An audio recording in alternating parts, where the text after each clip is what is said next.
আজ আমরা এমন একজন নারীর জীবন কথা স্মরণ করছি, যার জীবন ছিল ক্ষমতা, সংগ্রাম, দুঃখ এবং নিঃসঙ্গতার দীর্ঘ গল্প।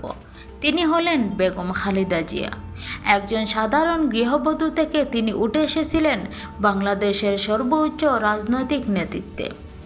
স্বামী শহীদ রাষ্ট্রপতি জিয়াউর রহমানকে হারানোর পর জীবনের সবচেয়ে কঠিন সময় দাঁড়িয়েও তিনি ভেঙে পড়েননি।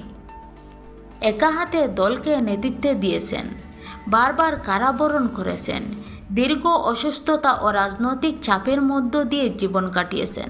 ক্ষমতায় থেকেছেন, আবার ক্ষমতার বাইরে থেকেও কঠিন সময় দেখেছেন। তার জীবন ছিল কেবল রাজনীতিক নয়, এটি ছিল একজন নারীর ধৈর্য, কষ্ট আর আত্মসম্মানের গল্প। রাজনৈতিক মতভেদ যাই থাকুক না কেন, তার জীবনের সংগ্রাম অস্বীকার করার সুযোগ নেই। আজ তার জীবন আমাদের মনে করিয়ে দেয়, ক্ষমতা চিরস্থায়ী নয়, কিন্তু সংগ্রাম, ত্যাগ ইতিহাসে থেকে যায়।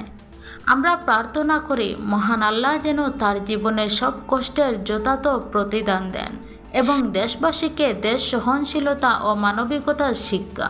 বেগম খালেদা জিয়ার জীবন বাংলাদেশের ইতিহাসের এক দুঃখভরা কিন্তু গুরুত্বপূর্ণ অধ্যায়।